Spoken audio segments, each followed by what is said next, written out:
Okay, we are here, guys, to play a little Goblin Slayer and to show off the Goblin Slayer game system that I've been building for Foundry. So this is a fun two-for-one gaming. Not only do you guys get to play Goblin Slayer with me on Foundry, but you guys get to check out how bad my game system is as well. It's gonna be fun. Also, Yeah, you'll find a way to kill us anyway. oh yeah, oh yeah. Eh, Death is very likely in this game from the sounds of things. From the way I've been reading it, I'm like, ooh, there's a couple ways to die for characters. Oh man. But anyways, some ways to die. yeah. Just as a reminder, for anyone watching this video, you're going to see my players with their Tales of the Valiant characters. So right now, Herr Doctor looks like Zix and Lorindar looks like Gorn, but we will be figuring out what our characters are going to be as we create them and go through character creation here. So this is basically a session 0 for our Goblin Slayer game that we have yet to name. So hopefully we'll have a fun little group name similar to the Valiant tribe for Tales of the Valiant. I mean, to even see our characters, we have to make them first. Yeah, exactly. So we will start with character creation here. And the first thing, as we follow the rules here for normal creation, is going to be, let's see here, normal creation. So step 1 for normal creation is choosing a race. Now, I know, Herr Doctor, you had said you were curious about the... your character concept was being a dragon knight, right? Yeah, basically. Okay. So let's go ahead and open up your character sheet. And if you go to the description tab up on the top there. Description. Now, actually, because of another person by the name of Elan, he provided a Polish translation for the game. Do me a favor, and I want you to try something out, all right? Go into the game settings for me in the top right tab of the whole game and go to configure settings. Alright, configure settings. Now, in the all section or for core, if you scroll down a little bit, you should see language preference. Yeah, I see custom Polski. Yeah, try that for me. Go ahead and switch it to Polish and let me know if it changes everything into... Oh, I got a reload. Yep. And wait, gotta find my character.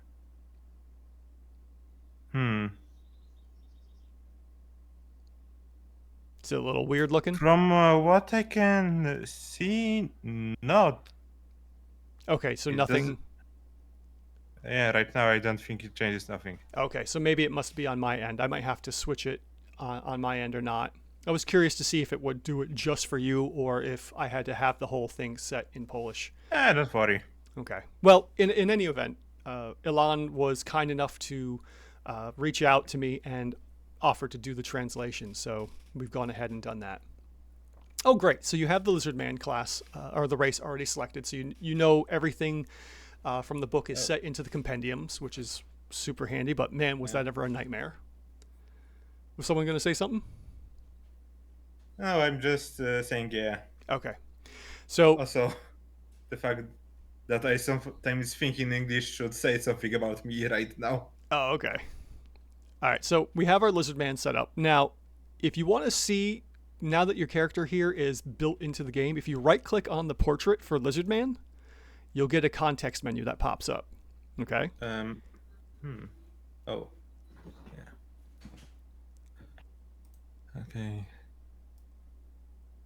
So checks, you can see draconic heritage. Yeah, I see the basic. All the race information, right? Yeah. Okay, good.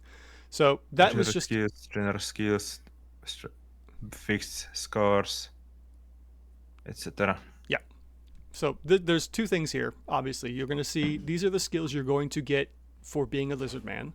So you get strength and immunity, which means you get resistance checks, +1 to strength resistance checks, which will come in handy later on down the road. You have dark vision, which may or may not be... Dark vision. Yes, super. It's going to be super handy. And then you also have Draconic Heritage. Now, all of these skills you get for being a lizard man, they start at level 1, which we will fix in a minute.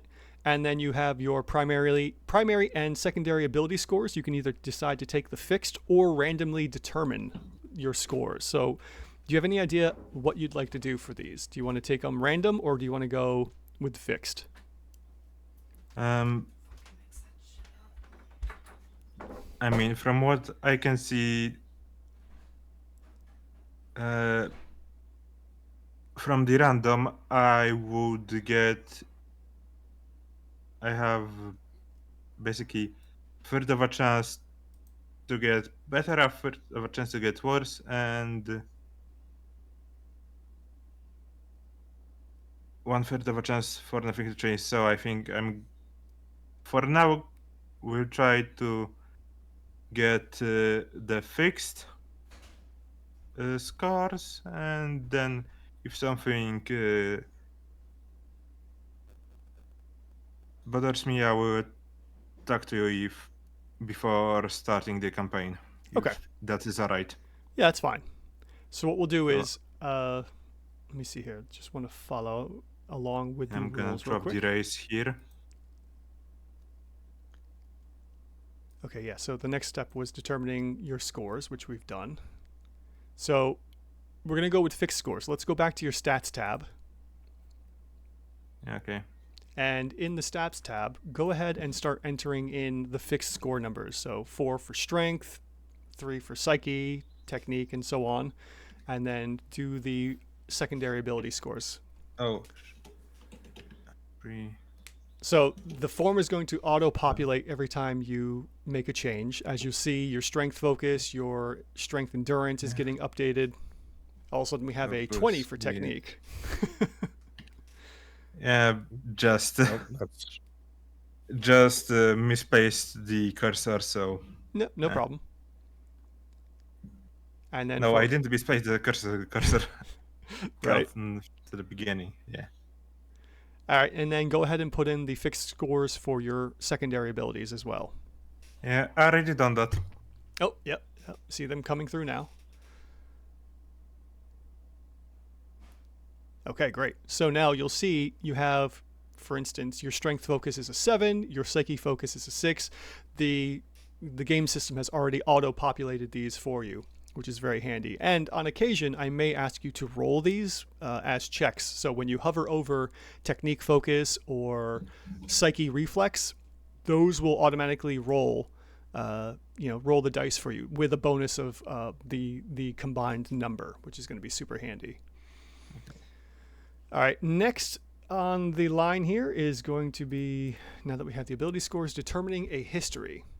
So what you'll want to do is, in the Lizard Man racial sheet, there's going to be a little context link.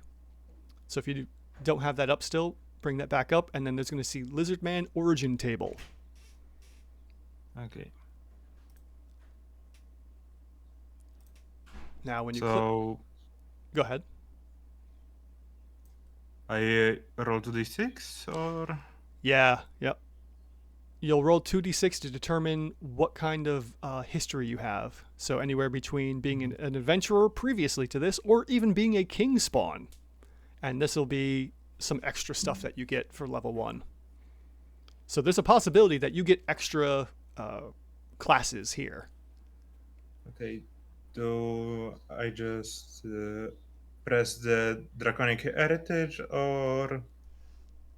Let's see here. Nope. Let me double check. Just roll 2d6 on the chat. Oh, okay? yeah. Yeah, unfortunately, I don't have the chart set up for the 2d6 to roll, so you'll actually have to go down into the dice tray and pop in 2d6 and just roll that way. Okay, rolling now. Yep. Oh, look at that.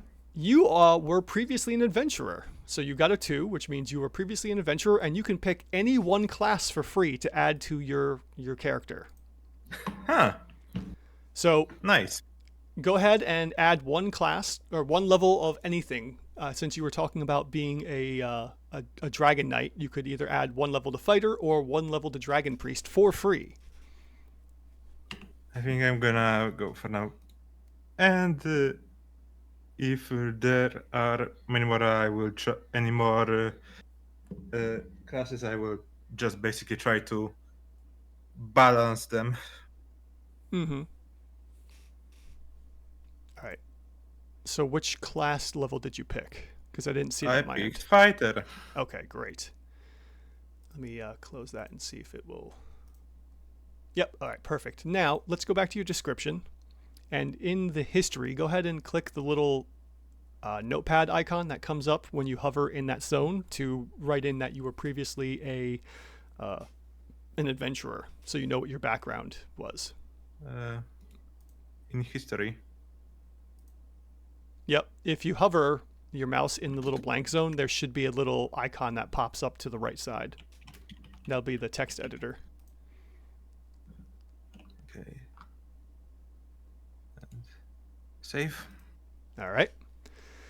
The next item is going to be, let's see here, add a bonus point to a primary ability score. So let's go back to your stats page, and you get to add +1 to any primary ability score. So +1 to strength, psyche, technique, or intelligence. Okay, I'm just gonna ask, what does the dragon priest use? Cause I just wanna Ah, put everything in strength and then just do nothing with the dragon priest. psyche. Psyche is their primary ability. Okay, so 4. Okay, perfect. All right, from there, now that we have the bonus point there, we write down your status. What does that mean? Let's go down to that. Let's see here. Skills, class Actions. description. All right, I'm just going to scroll down here a bit. Okay, so your status. Oh, all right. So a character's status will change from moment to moment during their adventure, keeping track of it. All is what the status section is for. This is where you write down your character's life force, Wounds. movement speed, and spell uses. And wounds. All right. So in order to determine this, we need you to roll 2d6 3 times.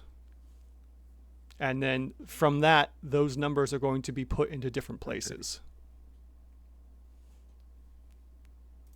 I'm gonna copy this for now. So first roll, All right. 8. Okay, that's a good one. Second one, 7. Okay. Third one, 9. Okay. Now there's some things to note here. One of those dice rolls, 7, 8, or 9, is going to be your life force. The other one is going to be for your movement, and the other one is going to be if you can cast spells or not. And that one's going to be extremely important since you have Dragon Priest as an idea here. So, let's see here. Determining spell use. If the dice roll was 2 through 6, you have 0 uses of spells. If it was 7 through 9, you have 1. If it was 10 through 11, you have 2, and if it was 12 or higher, or in this case, if it was a 12, you could have 3 spell uses. So I have 1 spell use, no matter what. Yeah, and since it works for 7 through 9, you might as well use the 7 as your spell I'm gonna use. use the 7. Okay, so let's go to the spells tab, and go ahead and put in the little text editor 1 for spell uses. Okay. So what happens there is it opens up the amount of spells you can cast per day. Now, the one nice thing is, just to kind of preface this, you can overcast, and when you overcast, you gain fatigue for casting more spells than you can cast per day.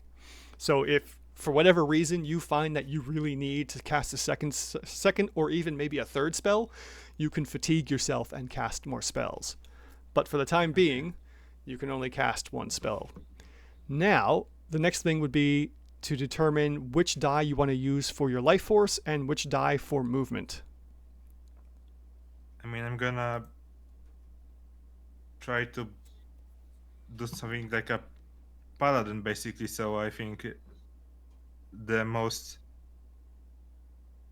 I will do, well, I will do 8 for move and 9 for life. Okay. So go ahead and put the 9 in the life force box on the left sidebar there. Oh, there is also something in the Lizardman description that says raise movement modifier of 2. So do I get the move of 10 or something like that? Well, you said you wanted to put 9 for your life force, right? Yeah. Okay. Yeah. So swap that because I see an 8 right now. Oh, sorry. Yep. And then I was for thinking- your movement, you'll just put 8 times 2 for a total of 16. 8 times 2. I don't know if like that or No, I just put in the total of 16. It doesn't do the math. okay. All right. So now we have those all set up for your status. And then after that, the next thing is acquire experience points and write down your adventure level. Well, those are already filled in for you. So if you'll see underneath your status, you have experience points. Never change the cumulative experience points until you get more. So right now, everyone starts with 3,000 experience points, set both into the cumulative and the current. And then you also get 15 advancement points, and you're a level 1 adventurer. So what we do now is we acquire classes. And this is where you spend the current, the second one down. You're going to spend those 3,000 points to buy classes. So, Oh. yeah, this is where it gets a little interesting. You don't actually pick, you don't start in a class like. So it's fifth Dark edition. Souls. Yeah, there you go. It's very similar to that. So let me get you how much these are all going to cost to go up in levels. So we're going to scan down. And from here, we acquire classes. So you have the freedom of choice to pick whatever you want. And then each type has proper equipment for them, weapons and armor. And then in order to get one level in a class, you're going to spend 1,000 experience points. To get to level 2, you spend another 1,000 points. So you will have spent a total of 2,000 points. And then to get to level 3 of a class, you have to spend 1,500 additional points, or a total of 3,500. So since you were lucky enough to get a level in fighter right off the bat for your background, you could... Go ahead. I could make 2 levels in fighter and 1 in Dragon Priest. Well, you would still have 1,000 or so experience points left over, so you could be a level 2 fighter and a level 2 Dragon Priest, or you could save the 1,000 experience points for going to like level 3 fighter or so on down the line. I think I'm gonna use of the experience for now, because if playing taught me anything, do it now. Yeah. Now, let me explain one thing since you're going partial caster here. The amount of spells you have in your quote-unquote spell book is equal to the number, the class level. So since you're a level 2 Dragon Priest, right now, without any skills, you only have 2 spells available to you. Okay? All right, so since you've spent 1,000 experience to bring yourself up to level 2, that would drop you down to 2,000, and then you spend another 2,000 to get level 2 Dragon Priest. Go ahead and put Fighter. current points to 0 in your XP. Okay. All right. Now that we have that, we can kind of skip over some of this stuff. So just so you're aware, there are descriptions in the the rule book of what classes can use what. Fighters are really good with pretty much all weapons except for close combat and staves. They can't also use ranged weapons, which is really weird. I mean, they can, they just don't get the class bonus like rangers or scouts do. So you can always bring a ranged weapon with you, and you're just not going to be as good with it. They are primarily good with swords, maces, hammers, and spears, I believe. But not throwing them. But not throwing them, no. Not good at throwing, which is funny. And then Dragon Priests is doesn't really have any weapons, but they have some armor that they're good with. So, for instance, dragon priests, I believe, can wear all types of weapons or all types of armor, and they can also use shields. So you're good there if you want to bring a shield with you. Yeah, I mean, I thought about using basically a sword and shield Yeah. Okay. to honor our one true savior, as someone with British hat would say. Mm-hmm. All right. Now let's go to your skills, because the next section is going to be acquire skills and spells. So for your current skills that you got for being a lizard man, go ahead and bump all those up to rank 1 because you get rank 1 for free. Okay. All right. Something didn't. Yeah, tabbing is a little weird with this. I have to see if I can fix that or whatnot. But you have all those set up. Now, to gain skills in this game, you buy them. And let's see, how much was it? I believe it's... Okay, so in order to buy an adventurer skill, something that will help you with your weapons or whatnot, it costs you 5 points of your advancement points that you have. You have a total of 15. So in theory, you could get 3 adventurer skills to go with the one that you already have, or you could also buy beginner general level skills. And the general skills only cost you 1 point to buy. So this one is where it's going to take a little while to decide what you want to add to your character.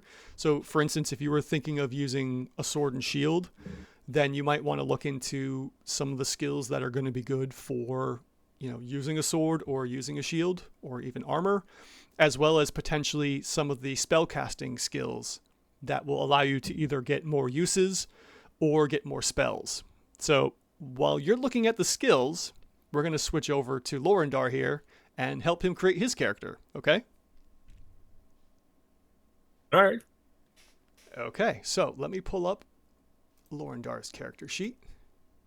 And since I've been helping Herr Doctor with his character, have you thought about what you want to do? Yeah, a bit. All right, have you started? Looks like you may have been filling out some stuff already. Yeah. Okay, so it looks like you picked Lizard Man as well, huh? Yeah. That Okay. was what I was originally thinking of. Okay, cool. What is the concept? Like, where are you going with your character? What are you trying to build out for?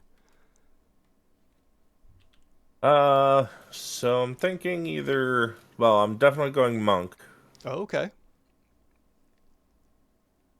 And I'm thinking I might do shaman as well. Oh, now shaman is interesting. Shaman is more of a elemental caster from what I've seen of some of the spells. They are able to summon up spirits, but they're primarily, earth, wind, fire, water attack spells. So they're more direct damage, which is pretty handy. But a monk shaman, it's an interesting combo. I like it. All right, and you've went for your average standard ability scores that I see. Yeah. Okay. Yeah, because shaman is psyche intelligence as their primary. Right. Now I think... And then, of course, monk is strength. Are they strength-based? I wasn't quite sure. Yeah. Strength and... Actually, I'm seeing here Where the hell did it go? technique and reflex. Yeah. All right, hold on. I've lost my place on the PDF. If you go to page 95, that should bring you to the monk traits.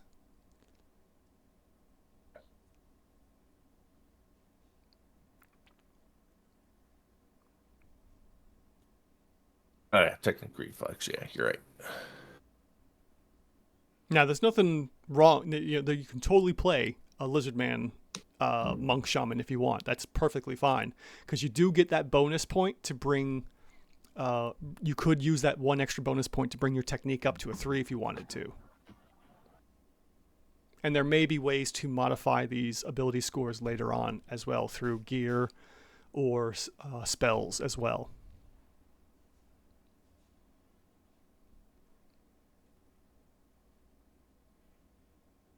Thoughts? Mm.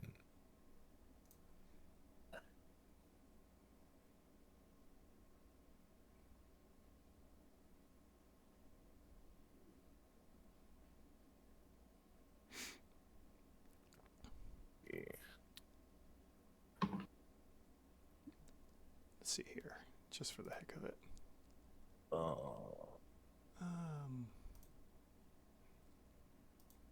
Yeah, I'm just looking up the. Mm-hmm. Oh, I don't want the classes. Oh yeah, okay. I was trying to just see if my minor Goblin Slayer rulebook had anything for the races or not. Let's see here. There we go, races. Ironically, if you were looking for a good race for monk shaman, Rhea, which is also technically your halfling, they have a fixed score of 4 in psyche and 3 in technique and 4 in reflexes, but they do have a 1 for strength. So I don't want to push you out of Lizardman if you had the idea for Lizardman, because that could still work out really well. If you're looking to min-max, then maybe Rhea is what you want. And I've never really been into like the super short races. Right. Elf also would give you 3s for their main items for psychic, technique, and reflex. And dwarf, not the greatest.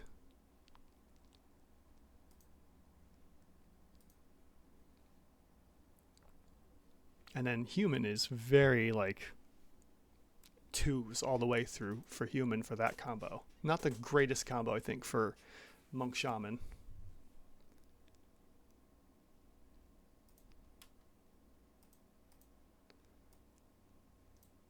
So I got these side by side for people watching the video so they can see what I'm looking at here. Mm-hmm. So like I said here, so we have our Lizardman for monk with primaries being psychic because of also wanting the shaman. Psychic, technique, and reflex, we're looking at 3-2-2 on the Lizardman for fixed average scores. 3s across the board for elf, or 4-3-4 for Rhea. If you really want, like I said, if you wanted to min-max, elf would be your average, and Lizardman is not. I don't want to say below average. They are going to give you basically average across the board for just about everything. So Lizardman could be a great way to balance out some of the other areas that you might find yourself really needing to adjust for certain things, like, you know, strength reflex for some reason, or intelligence endurance checks. Lizardman could still be a great way to get like a nice average bonus modifier for the rolls. Yeah. It's just funny because in the description for Lizardman it says they excel as monks, and yet their technique is so low. Yeah. That's some false advertising. Yeah. Well, we can, like I said, you do get that bonus point, so you could take the 2 in technique and raise it to a 3. You know what? Yeah, I'm gonna do that. Okay. Because there's other benefits. Oh yeah. I just want to double check because I want to make sure the book is saying what it is about Lizardman, just to make sure. I think they say they excel because of the draconic heritage bonuses. Right. Yeah. Okay. Well, what I'm double checking too is because I got most of my information from the book, but I also got it from a supplement website that grab the most important information out of the rulebook and put it on the website. So it's similar to certain 5th edition websites that we use for tools and so on. Wink, wink. I did see a couple typos here and there, so I was just wanting to make sure that the fixed scores and the random determination scores were correct, but they are. All right, so we're going to leave Lorindar there. Go ahead and update your technique to a 3, which will then update everything across the board. Okay, great. Now we need to determine a history. So go back to your descriptions tab and right-click on your Lizardman portrait. Click on View. And when your race sheet shows up, click on the little context link that says Lizardman Origin Table. Yeah. Okay. So this pulls up the small amount of rules that I have out of the book and gives you your origin table. Now I need you to go ahead and roll 2d6 to determine what kind of background you came from as a now that you're going into the life of a monk shaman. Okay, so we have a 6, which means you are originally an engineer, which is going to give you one. Hold up. Yep. Something ain't right. Right? This is going to be an interesting backstory. So you're going to gain 1 level of scout for free. So go ahead in your stats tab, go ahead and put in 1 for scout, which is going to be super helpful because now you can do scout things even better. Scouts are basically rogues in this game world, and they can use throwing weapons, which is handy. So if you want to throw something, now you have your scout level to back you up. And on top of that, because you're also an engineer, you get the craftsman skill for free.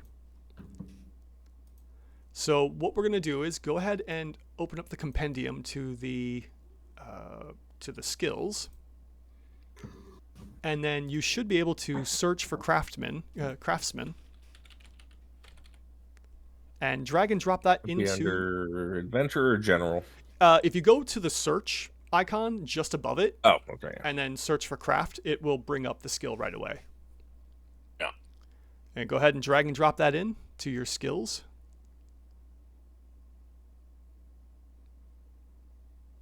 I might have to update my... Oh, there we go. Perfect. And then if we look at the thing here. Okay, there's... All right, I just want to make sure that it wasn't specific. So this is just craftsmanship for everything. Some of these skills, when you open them up and look at the skill sheet, it will say, oh, for such and such. But that would usually say like craftsmanship :XX, which means the XX has to be classified as something else. So go ahead and for all of your current skills, put those all at level 1, or rank 1, I should say.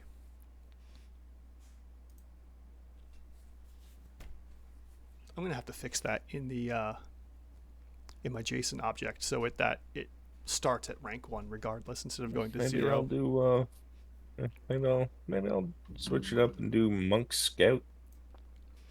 That could work. Make a ninja. Yeah, you could totally do that. That would be really cool too. All right, now that we've got your history, and go ahead in the description. Let's go back to that tab real quick.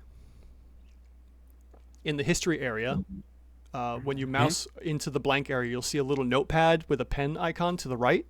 Click on that button, and then go ahead and enter in that your history is an engineer, just so you have that there.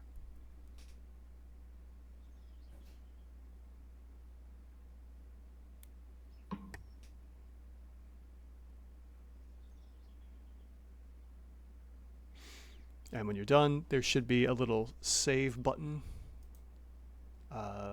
It will look like an old school... Save and close editor? Yeah, it looks like an old school floppy disk. There you go. Yeah. Perfect. Okay. You can fill out all these little things later on once you get a better idea about your character and so forth. Now that we have your history, it's time to determine your status. So we're going to find out about your life force, your movement, and whether or not you can cast spells.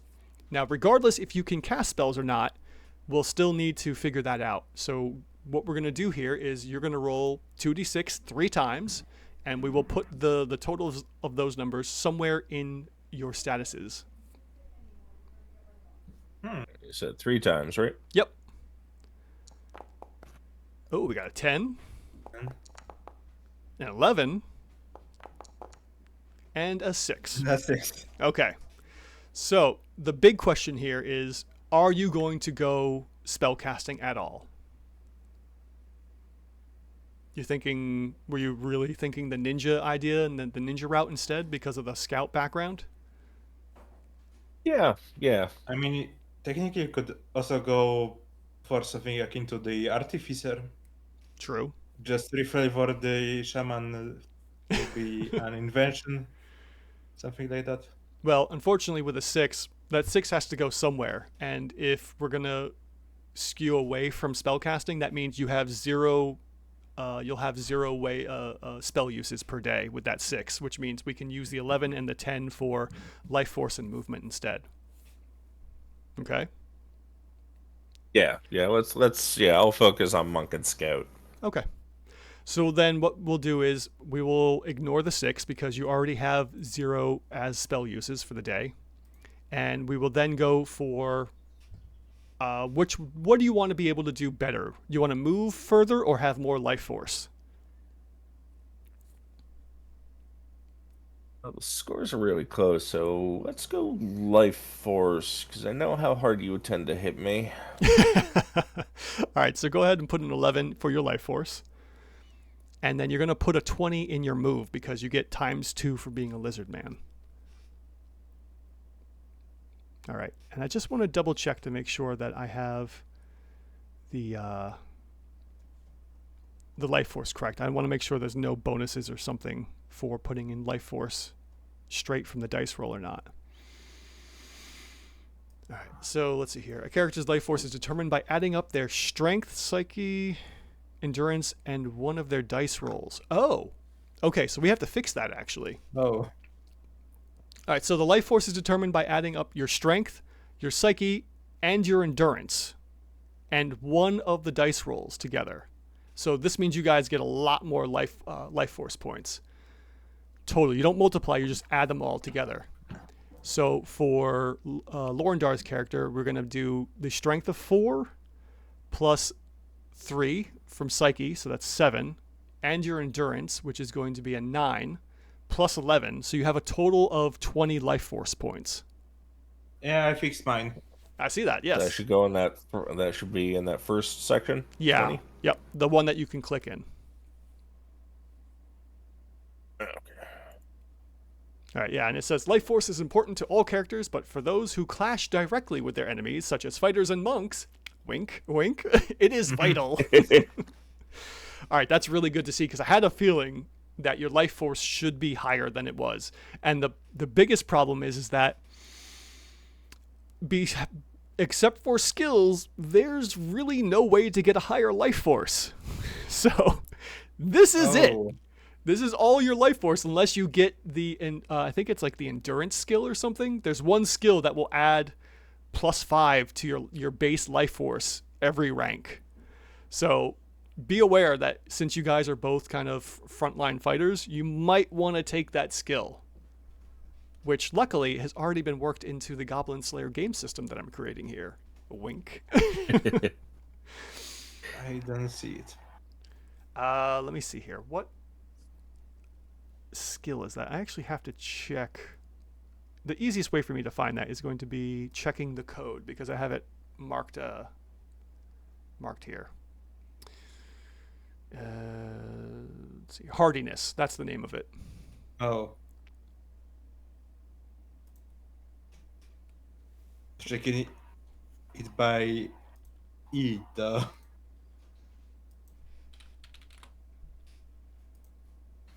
Yes. So for hardiness, at level 1, you gain +5 bonus to your life force, which may not seem like a lot, but it's a lot. Because then that also doubles to your total life force. So you get 5 for initial, and then you get another 5 for the double amount. So that helps you survive death longer. because there's no coming back from death in this game. There's no resurrection spells. And there are now the saving throws. Exactly. So just to give you an idea here of why there's so many values here in Life Force, the 20 is your halfway point. Whenever your wounds are equal to or higher than your half point, which in this case is going to be 20 for Lorendar's character and a 19 for Herr Doctor's character, once you are over that threshold, you start taking more fatigue every time you take a point of attrition in battle. So it shows the weariness of battle and whatnot. If you're ever at or over the amount of your total, the double your life force, so for instance, Lorendar's is 40, 38 is for Herr Doctor. If you're at that or over, you're dead. And that's it. There's no coming back. So you have to be very aware of when you're wounded, how hard you're wounded, and whether or not you should probably escape battle, because there is a stage and phase to combat where you need to decide, are you running away from battle or not? Can you finish this, or should you regroup and try again later? Or not even bother if you think it's too hard for you. All right, and then let's see here. So we've determined spell uses, we got our movement done, and we have our current and proper life forces in play for Lorendar's character. Let me go back to creation here. Now that we have that status down, we need to spend your experience points and write down your adventurer level. So, as I stated before with Herr Doctor, to get level 1 in a class level, it's 1,000 experience points. To get level 2, it's an additional 1,000. And then to get to level 3, it's an additional 1,500. So there's no way, except for in the cases where you gained a level through characters. So if you wanted to get to level 3 of a scout, it is possible, but then you wouldn't have a level in any other class until you completed your first quest. So, Lorendar, what would you like to do with the 3,000 current experience points you have? How would you like to spend those? Yeah, definitely 2 levels a monk. Okay, so that will be 2,000 experience points. And now you have 1,000 points left over, which means you could go to level 2 of Scout as well if you wanted to. Oh, that's true. I could do that, couldn't I? Now, you could save the 1,000 experience points because I believe there is a mechanic to convert experience points into advancement points so that you can buy more skills, but that's entirely up to you. Because if you have the higher level your scout is, the better your bonus is going to be to hit with thrown weapons. Yeah, any type of ranged throwing weapon. The only difference is that Ranger is the only one that can use projectile weapons like bows and arrows or crossbows. Rangers, or scouts, excuse me, scouts are good with any type of throwing weapon such as a spear, a hatchet, a throwing knife, and so on. Right. Yeah. Plus, they're also really good at thief stuff.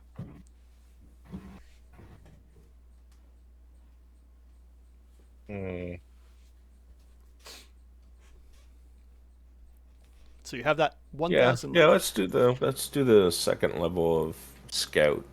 Okay. So go ahead and wipe out your current experience points to 0. Make sure you leave cumulative at 3,000. Okay. Okay. Now, Lorendar, we are at the same point here where you need to decide how to spend your advancement points on skills. Yeah. So like I said, I think I got mine, so. Okay. I will. Me. Yep. I'm going to leave Lorendar so you can check over all of the skills in the compendium and decide how you want to do that. Remember, it's 5 advancement points per adventure skill and 1 for general skills. And you can't go higher than 1. I forgot to tell you that. You can't go higher than 1 until you get to level 2 adventurer. So just be aware of that. All right. Herr Doctor, what skills are you looking at? Okay, I have 2 skills for my adventurer skills and 5 skills for my general skills. Woo, buddy. Okay. Yeah, because I want to technically be able to do something outside from combat. Right, as you should. Yeah, okay. So the first skill I'm gonna add is hardiness Okay, perfect. because of my basically mediocre health at this point. So where do I drop this? Just in skills? Yeah, you can probably drop it anywhere in the character sheet, and it will drop correctly into the skills section. Okay, yep, Okay, I so see hardiness. Perfect. And another skill I'm gonna be taking is the skill that will help me in physical combat. okay. Mow down. Mow down. All right, let's take a look at that one.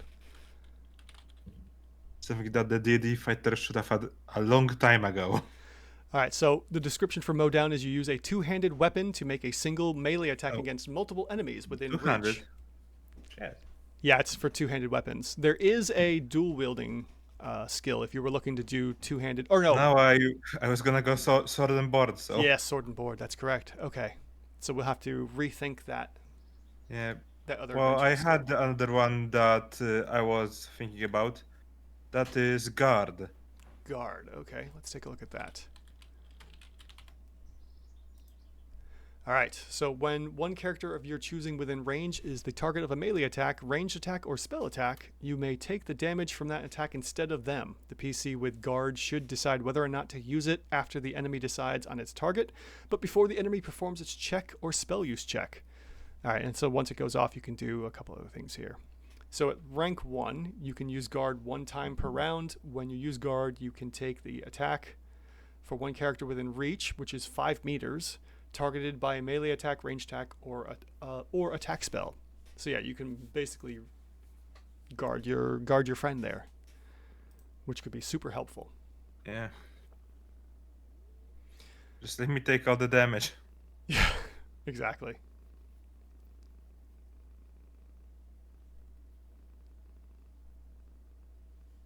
Yes, and since you're going to have a shield, that will be super helpful. Yeah. All right, so that is 10 of your advancement points. Yeah, okay. As for the general skills, Yes. since I was basically gonna make a somewhat of a paladin, I think I have general skills that are basically something that would resemble what skills would paladin have. So first off is faith. Okay. And of course, I'm gonna pray to the ancestral dragon because You have to. As yeah. Yep. All right, so right off the bat, right click on Faith and then go to View. And then in the name itself, switch the XX to say Ancestral Dragon. Wait.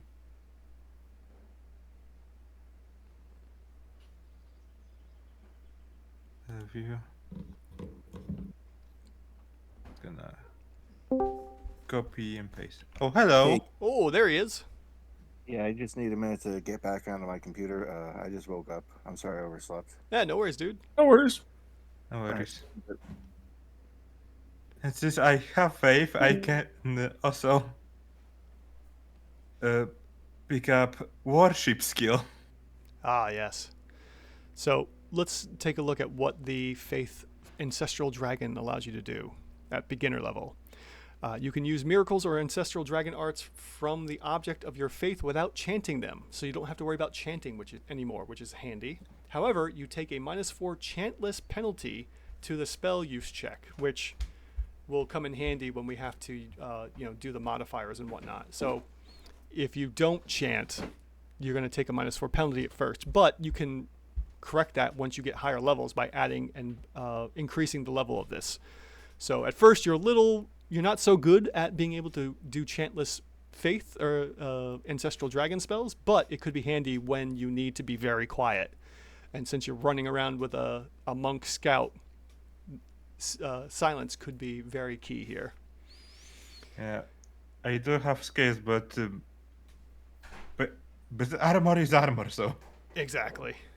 And now we also have one for worship. Okay. Mm-hmm.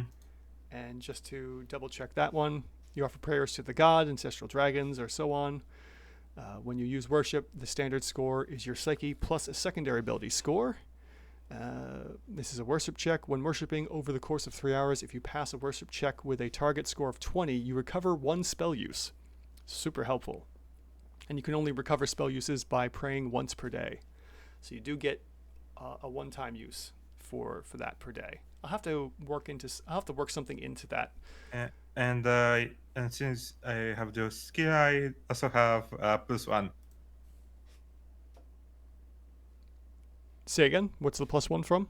And from worship to worship checks. Oh yeah, of course. Yeah. Yep. Okay. Okay, so that means you have 3 more adventuring or advancement points left.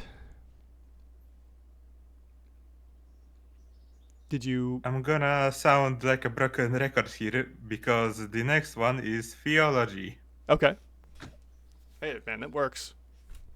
Get the most Yeah. out of it. So this is just to recall knowledge on gods, Ah, yes. Okay. No, that could be super helpful. their teachings. Yep. Yeah. Also fits the character.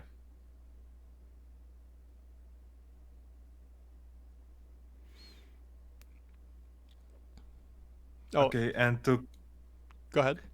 close off the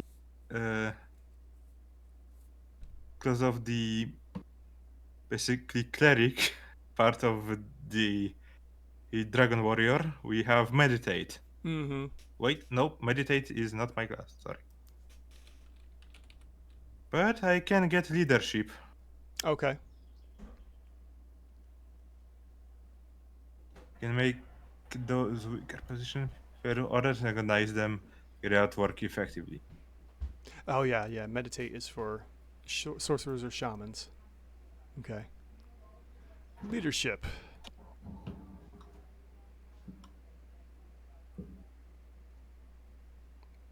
Now I'm seeing 4 in your general skills, which means looks like you have 1 more left for advancement points. Yeah.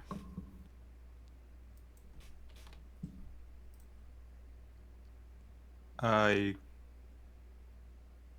could do cool and collected to have +1 to psyche resistance and intelligence resistance checks.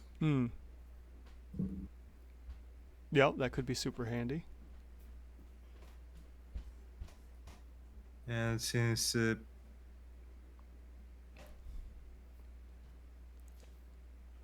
or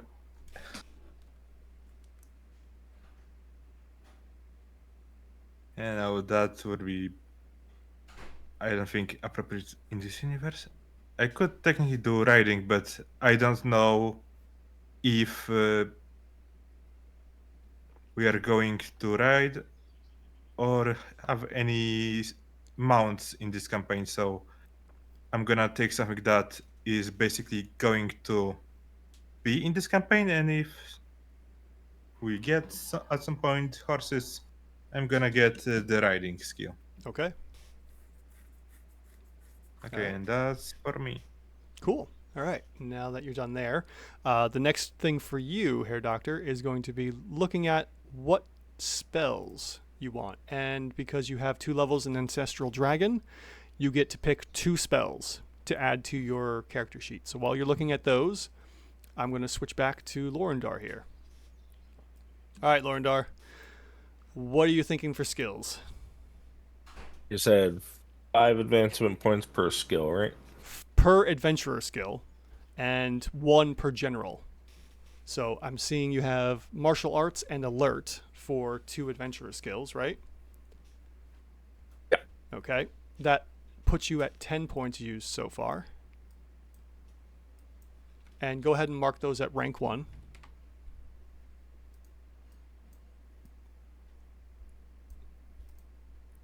All right. So do you want some general skills or do you want to go with 1 more adventurer skill?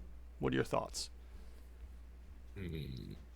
That is the question.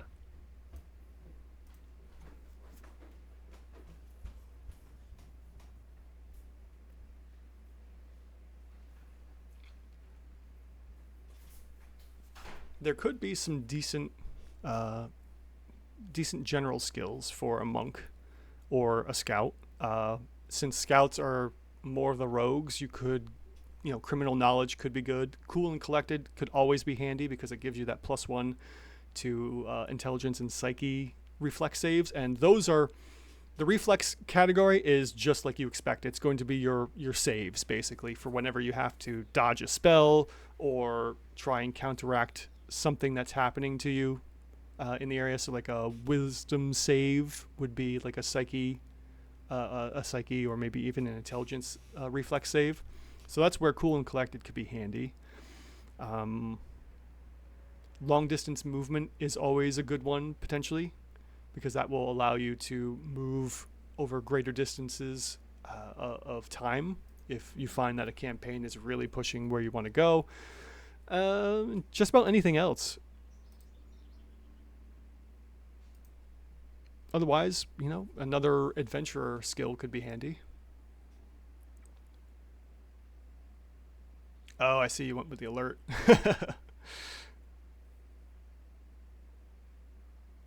What's really nasty is alert and martial arts both add into my dodge check. Ooh, nice. Okay, you'll have to remember now. Good.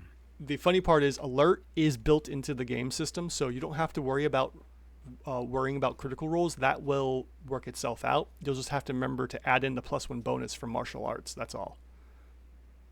Okay. I've got my spells right now. I'm going to get minor heal for Okay. if we need healing anytime. Yep, super handy. And if we need AoE, I also will take Dragon Breath. Nice. Excellent. Okay. Very good. I should have warned you, but you've already taken spells with low DCs. You're basically able to pick whatever spells you want.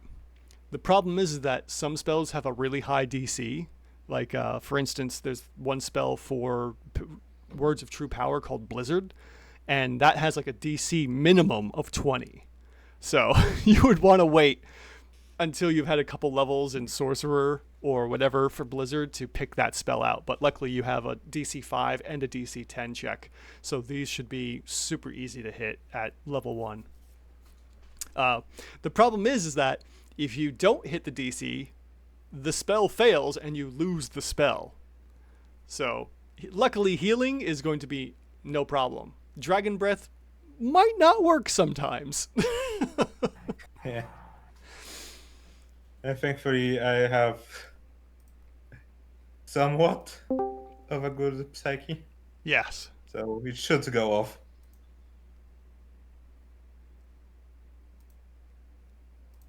Hey, Cyrus.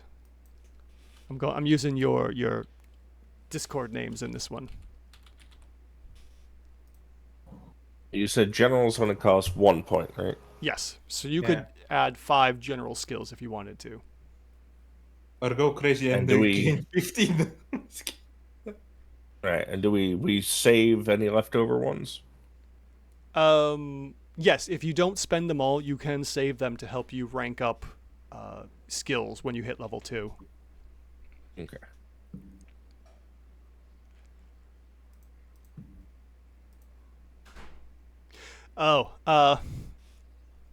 So there's one thing. Luckily, since you have someone with a spellcasting class, luckily Herr Doctor has spellcasting classes. Before combat begins, anyone with a spellcasting class gets a free monster knowledge check right at the beginning of combat to learn basically anything there is to know about them. So if you want to make sure that you know about a monster later on, Herr Doc, you may want to look into the monster knowledge check for spellcasting as a skill, because that will help you be able to get a bonus to understanding what the monster is and what to be aware of.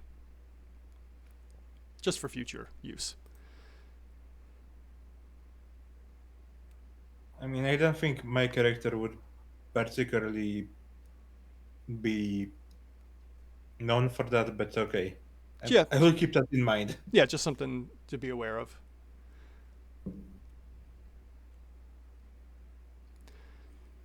All right. I see you've got 2 skills so far. While you look at the last 3, or are you saving those 3?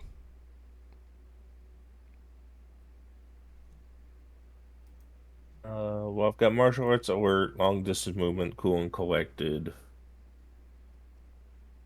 Yep. So that leaves you with 3 advancement points so far. If you want to save those, that's perfectly okay. You don't have to spend them all right now.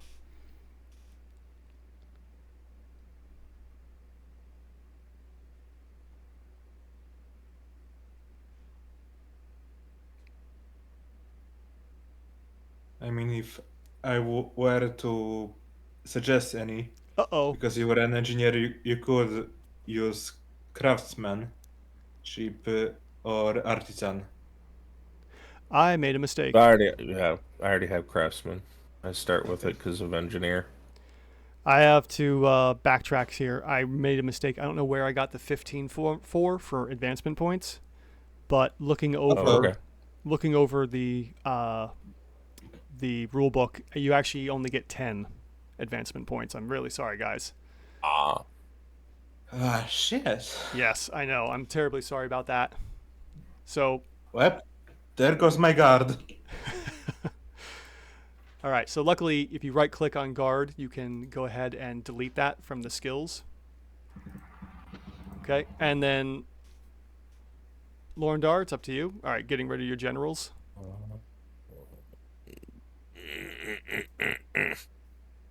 Unfortunately. Okay. So that will leave you at 0 advancement points then. All right, so we got your classes picked out. Let's see here. We got that. Fire tech classes. Yeah, we know all that. Spellcasting classes, okay. Acquiring skills and spells, we've done that. For Lorindar and Herr Doctor.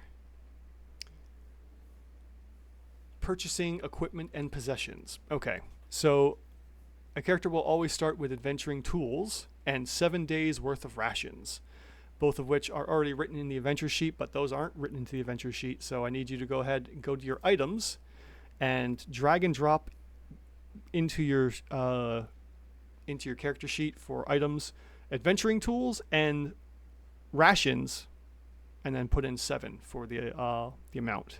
My items. Yep. Adventurous tools, quality 1. And then rations, quantity 10, right? 7. Oh. Yeah, there's 2 options for rations. There's rations and then rations 1 day's set. If you do the 1 day set and then times it by 7, that would be good. I think the other one, ration, if you click on it, it probably opens up and says like, oh, this is worth 7 days or 3 days worth or something.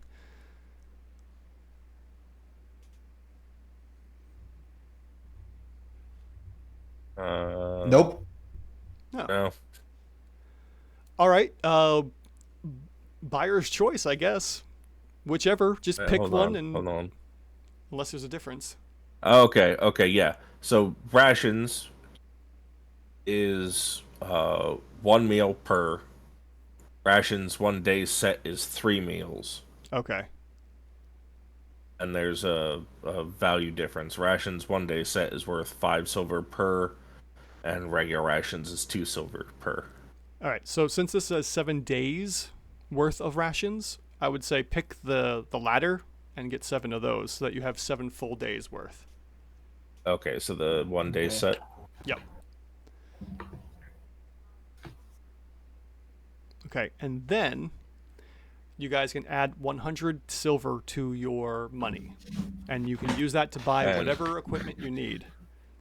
You said there was another one we needed to put in there too? Adventuring tools. The rations? Yeah, adventuring tools. There. So this includes 10 meters of rope with a hook on the end. So you guys get grappling hooks, no problem, without having to worry about it. Hey, Mike won't forget the rope. Get rope? Yep. 10 wedges, a small hammer, a tinderbox, a rucksack, a water bag, portable rations, which are the 7 days worth of rations, chalk, a small knife, and 6 torches. So you guys could probably also drop in, I think the wedges and whatnot are there, but if you don't want to worry about it, you can always just update the description as you use those later on. Yeah, I'm gonna update the description. Okay. Whatever works for you. All right, now you guys get to buy stuff with your 100 silver. And make sure you double check what your gear is appropriate. If you go into the rules, the Goblin Slayer rules that everyone should be able to see in the journal section or in the compendium, if you go to classes, you'll be able to see, let's see here, does it have, yes, it has, it has recommended, but it doesn't have the, shoot, I was hoping I had this also set up for, like, what's the appropriate gear for each class? I mean, I'm a fighter, so it's in the I have PDFs. everything. What was that, Lorindar? It's in the PDF. Okay, yeah, double check the PDF too for your classes. So yeah, if you have any questions, let me know. I will double check your stuff once you're done to make sure everything is appropriate, but you have 100 silver, so have fun. While you guys are buying, I'm going to work with Saris here for his character. All right, Saris.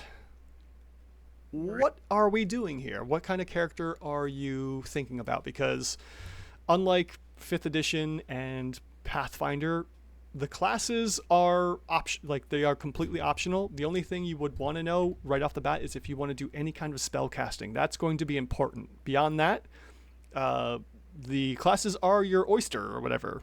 The world's an oyster kind of thing. An oyster is a world, whatever. What do you think? What's your character concept? What's party makeup so far? So far, we have Hair Doctor playing a Dragon Knight. So he's going, right now, currently 2 levels Fighter and 2 levels Ancestral Dragon. And Lorindar is going Monk Scout. So he has 2 levels of Monk and 2 levels of Scout. Don't tell him the lineages. We shall see if he chooses the same one. Right? Yes. So Scouts are basically your rogues in this game. And the reason initially Lorindar was looking at going Monk Shaman, but then ended up getting a free level of Scout and decided to go more of like a ninja based off of Monk and Scout, which he should totally go with like the classic Goblin Slayer names and call himself some kind of like something ninja as his character name.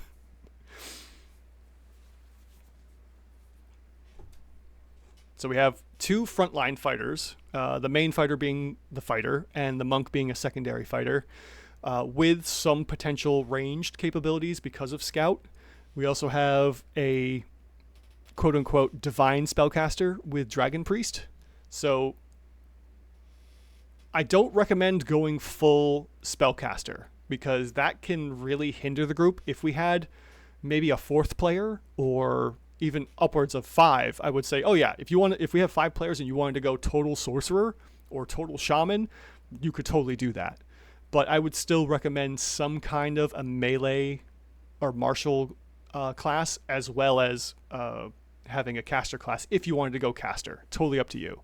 So the only things that haven't been selected so far are ranger, sorcerer, priest, and shaman.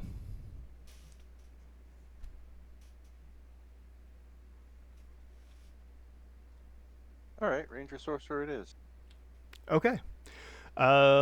First of all, let's go ahead and pick your race. So since no one decided that they wanted any kind of a custom race, which of the 5 standard races do you want to pick from the compendium?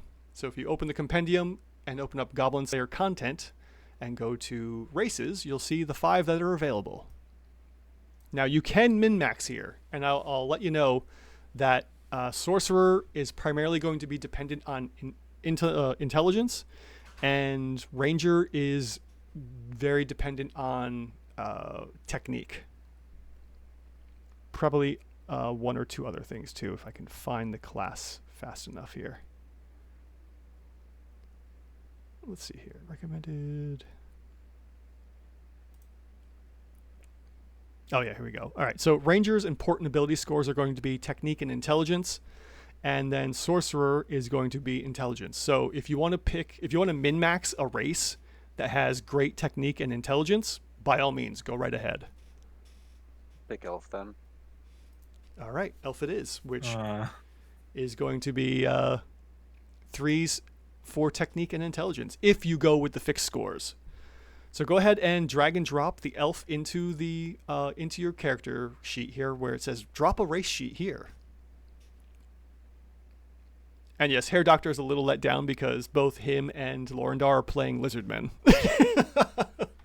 which was really funny to see. But Elf is very good, exceptionally good for being a ranger, because they start with weapons bows, which is going to be super handy. Wasn't the elf in the show also a ranger? Yes, she is High Elf Archer, I believe is her name. Okay, now that we have Elf in your character sheet, on the picture of Elf, go ahead and right-click on that picture and then click on View. And that's going to give you your racial sheet here. Now, you start with those 3 skills, and those are automatically added to your skills section. So if you go to your skills tab, update the rank to rank 1. Well, you guys don't have to worry about torches because you can all see in the dark, which is going to be super handy for you guys.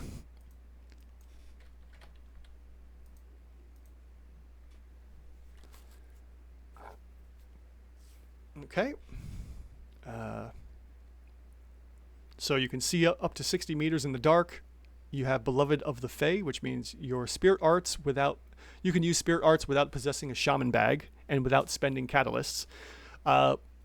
If you don't go shaman, that's perfectly okay. It's just unfortunately a skill that doesn't help you unless you at some point pick up shaman, which you totally can do later on.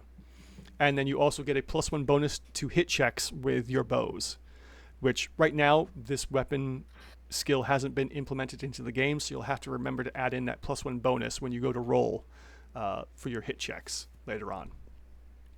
Okay, now that we have the race picked out, we need to determine, are you using the fixed scores or are you going to randomly determine them?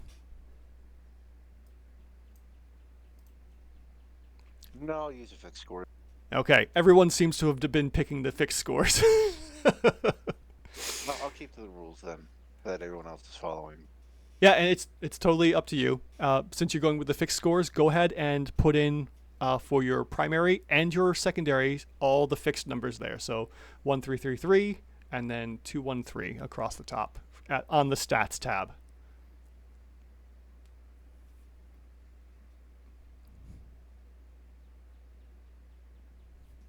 Okay, we got the primary abilities in place.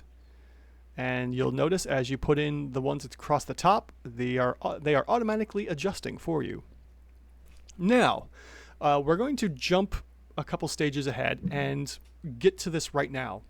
You have the ability to add +1 to any of your primary scores. So you can add 1 to Strength, Psyche, Technique, or Intelligence. Where would you like to add your +1 bonus?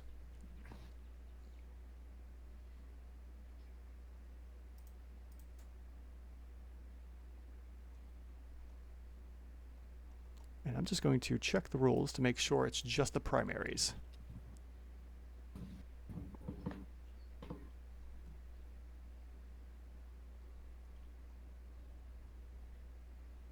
And we'll have to take a step back for everyone because we missed 2 things for your background. Oh. But it's nothing major. Yes, so you choose one of your 4 primary ability scores, Strength, Psyche, Intelligence, and an Intellect, and add +1 bonus point to it. You can choose whichever ability score you'd like to add this bonus point to. You can use it to compensate or for a low score or make it a good score even better. All right, so I see you picked Technique.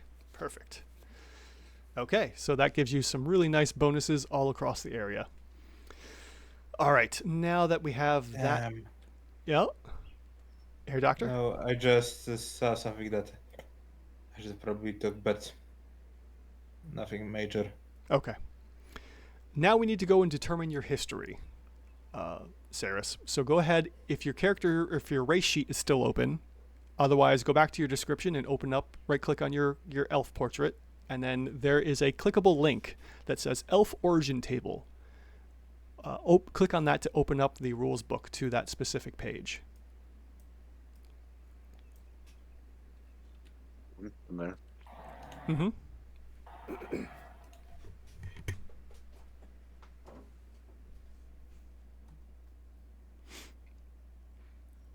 All right, when the rule book opens up, let me know. It's open. I'm there. Okay. So here, you are going to roll a 2d6 to determine your background. And the handy thing here is that you get extra stuff depending on what kind of background you get. Sometimes you might get a bonus level, sometimes you might get a bonus skill, or you might get other things as well. So in the chat tab or chat messages, go ahead and roll 2d6 to determine what kind of background you get randomly. I don't have any dice roller. You do have the dice tray at the bottom. No, I don't. It should be there. Try reloading Completely blank. That's totally blank. Here, I'll try reloading. Yeah, try reloading.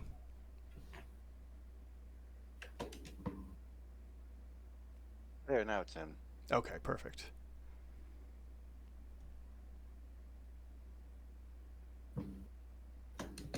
And sometimes if it's faster, you can always just do the chat command of /R space and then the number D, whatever, as well. But I like the dice tray because that's super helpful. Okay, we got an 8. So your background is a poet, which is super handy because you get 1 level of sorcerer or shaman as a bonus for being a poet. Take 1 level of shaman. I thought you wanted to go sorcerer though, or do you want the bonus for shaman anyways? Because you can totally do that. Might as well get it.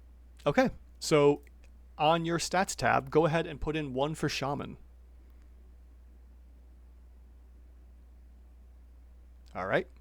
Now you also get the general skill of perform improvised poem. So you get a free skill as well.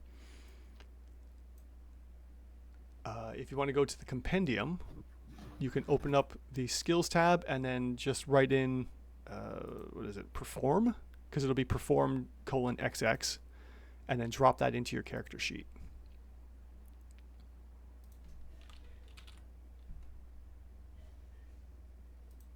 Okay. Now, in the perform skill, in your skills tab, first update it to level 1. And then right-click on the name, right-click on the name or the image. No, it's the name. All right, so right-click on the title, and you'll see a view. Go ahead and click view. And then at the top, where it says XX in the name, switch that to, say, play. Or no, I'm sorry, improvised poem. So it'll say perform :improvised poem.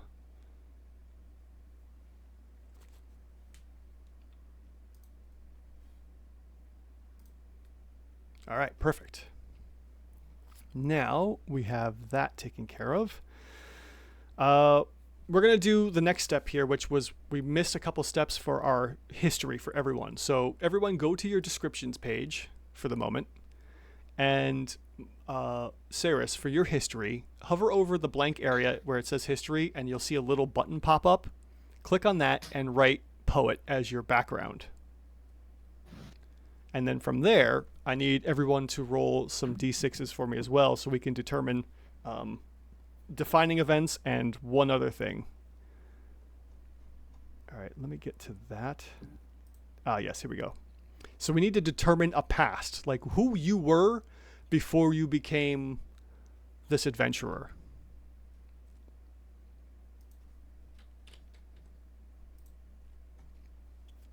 Apparently, I was always an adventurer. Ironically, yes, but you also get a past. So your history is that you were an adventurer. For Herr Doctor, he was a background for adventure, which was cool. But now you also get something else, which gives you an extra skill, ironically enough. So, Herr Doctor, go ahead and roll 2d6 for me. Rolling right now. Oh, shit. Ooh. So your past is palace. So go ahead in your history, add in your past as the palace, okay? And then I'm going to let you know more about this in a second. So the description here says you've visited palaces on occasion, which means you weren't necessarily from a palace, but because you're an adventurer, you went to palaces. I was a bodyguard. Yeah, maybe. Now, here's the other thing. You get the skill acquired from this, you get etiquette. So you can add in the etiquette skill at beginner to your skill background, okay? Skills. All right, so while he's doing that, etiquette. Lorindar, roll me 2d6, please.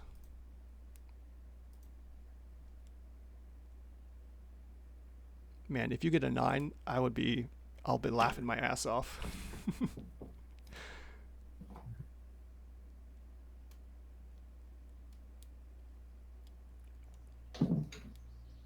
Lorindar, are you there, buddy?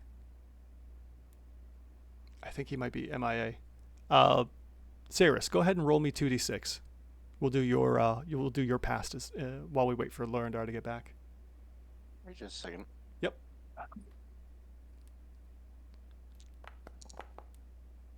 Okay, 8. So for you, this makes total sense. Oh my god. The way these things are playing out. So your background is a poet, right, Cyrus? Your past and where you came from is destitute. You know what it's like to be poor and how it feels to go hungry. So that's your past. And you get the survivalism general skill added into your skills at beginner level, which is rank 1. Or it might be an adventurer skill. I'm not really sure where that lands. Let's see here. Oh yeah, okay, that's a general skill, survivalism. My god, that works out too well. All right, since we're waiting on Lorindar to get back, we'll jump down next to determining your encounter. This is an important relationship with someone else in your life. That connection may still be the same as it was, or it may have changed or vanished altogether. So, hey, Doctor, go ahead and roll me another 2d6 to determine your encounter. On it, boss. I have returned. I had to make an emergency run to the bathroom. Okay, perfect. We will get back to you in a second. Okay, so for 4, your encounter was junior, Herr Doctor. So this means you have a junior who looks up to you and is friendly with you. Does it mean I have a squire? It sounds like it, yes. I love it. Oh, this works out too good. Boy. All right, Lorindar, go ahead and roll me 2d6. We are going to determine your past, because I totally forgot about this, and it will give you an extra bonus skill. Oh, damn, it wasn't 9. Okay, 5. Temple. This works out because you are partially a monk and engineer. Interesting. So for the temple... So what was that, Herr Doctor? So what would have been the 9? The 9 would have been school, which would have been really funny for having an engineer background. All right, so for temple, whether you were entrusted to the temple or entered it of your own accord, you have lived in a temple in the past. You gain theology for at the beginner skill. As a skill, you gain theology. Alrighty. Okay. All right. Cyrus, give me a 2d6 roll to determine your encounter. This is what helps you, I guess, go into the life of being an adventurer? Or this is just something going on. 10. Okay. 10. Betrothed. You have a lover, either decided by a parent or one to whom you've sworn your future. Kind of makes sense with being a poet. I don't know. What do you think, Cyrus? Just one? Just one? Hey, no one says it was just full one. bard all of a sudden. Oh man! I'm just gonna turn into a bit direction. Man, this is like that time when playing Rime of the Ice Maiden, someone made a couple that fact an eyeball. Mm-hmm. Indeed. All right, so Lorindar, in your history, go ahead and write in your what was it? The temple, just so you know for your past that you've lived your life in the temple one way or the other. And then go ahead and roll me another 2d6 for your encounter as well, Lorindar.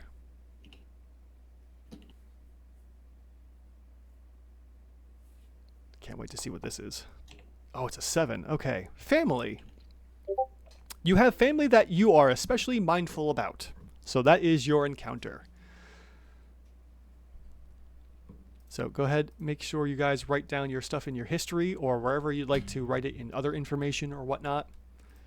You can also fill in the age, gender, hair, and eye description whenever you want to do that. Let's get back to Sairus's character here now that we have the history worked out. All right, we've added the bonus point. Now we're going to do your status here, Sairus. And this is the important roll. This is similar to rolling stats for a 5th edition character. I need you to roll 2d6 3 times. And we're going to remember those numbers because they are going to be used for your life force, your movement, and your spell casting. So we have a 7, an 11, which is really good, and a 10. And that's almost exactly what I had. Yes. Okay, Yeah. so since you want to do spell casting, right, Sairus? One of those high-level ones, I would highly suggest being your spellcasting usage, because a 10 or 11, I believe, is going to give you two spell uses per day. Now, right off the bat, that means you can cast 2 of your spells twice without any problems. You will be able to overcast later on down the road. So if you've run out of spells and you're like, shit, I really need to use my spells right now, you can fatigue yourself out to be able to cast again. But with more fatigue comes really hard problems. So what do you think would be the best number you would like to use for spell casting? I mean, even the 7 is usable. The 7 would give you 1 use, but do you want 1 or 2 uses per day? Go for the 2 uses. Okay, now let me double check here real quick. Number 5. All right, I gotta scroll down to 5. Just want to make sure I get to that. And okay. So yes, 10 through 11 will give you 2 uses. Okay, so go to your spells tab, and where it says spell uses, put in number 2 there.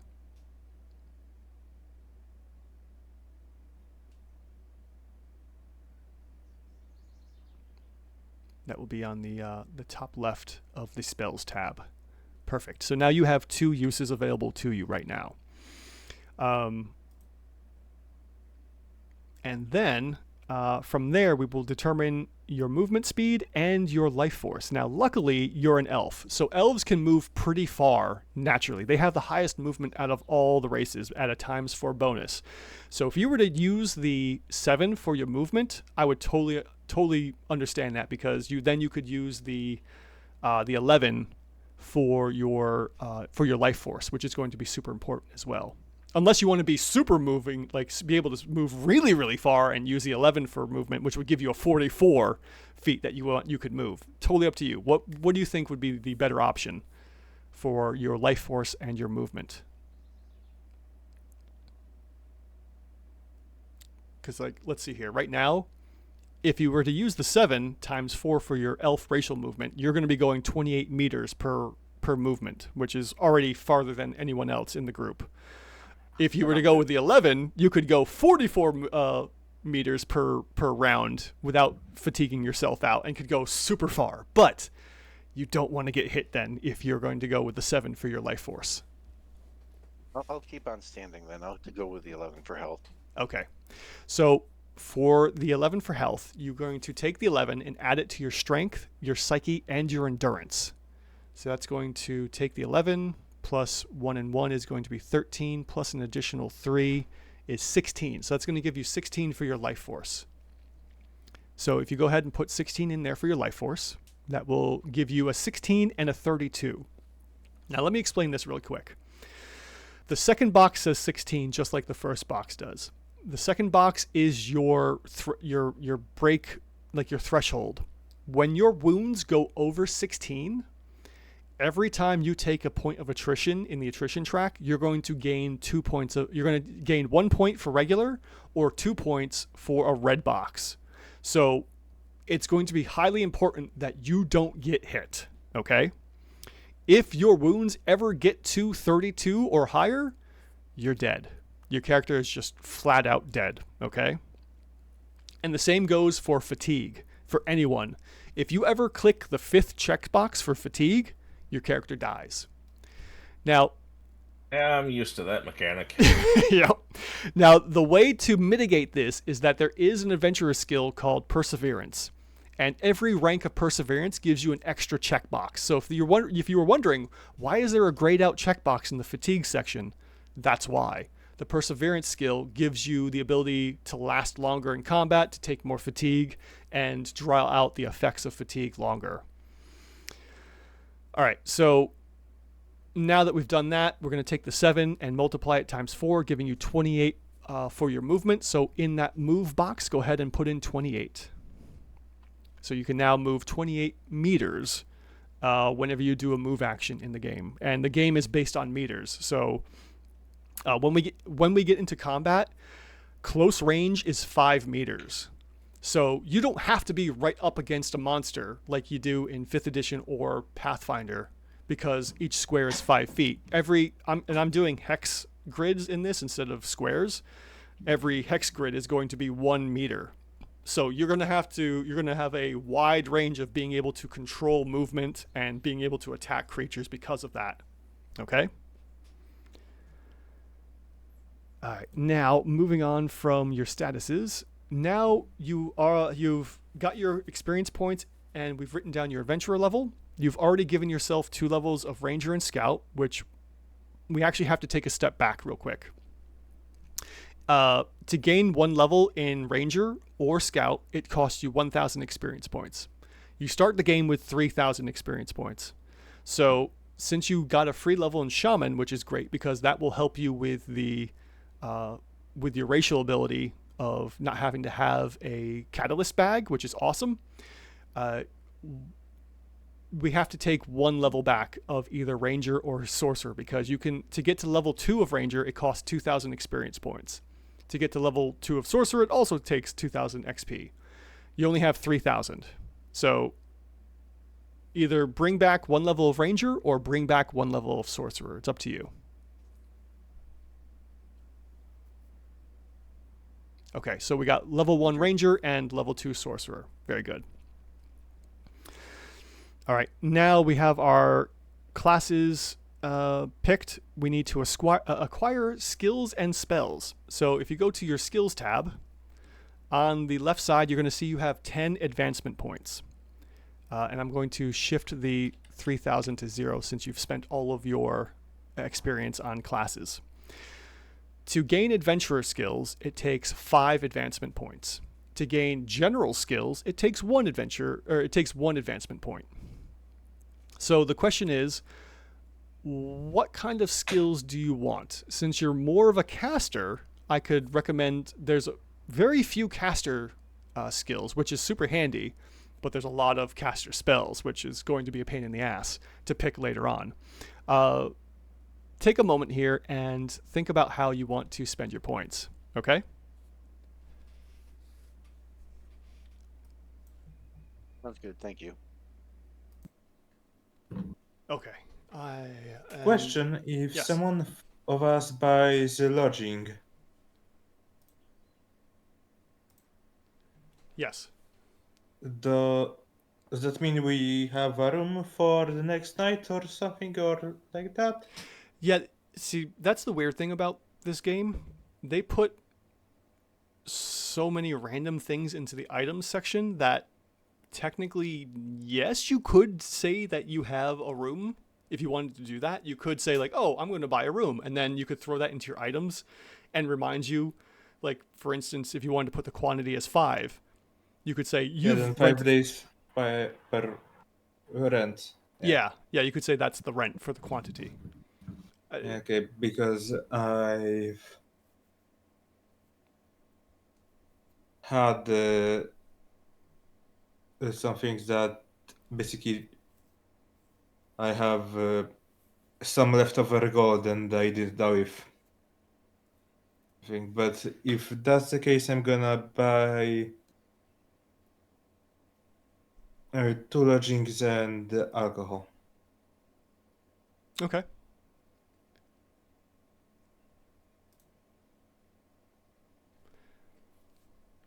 Well, for the time being, let me think here. You may not need to worry about lodging because technically in the world of Goblin Slayer, the Adventurers Guild has an inn, although you would probably have to buy it anyway. So yeah, you could totally do that. It's up to you. Depends on how you want to work it out.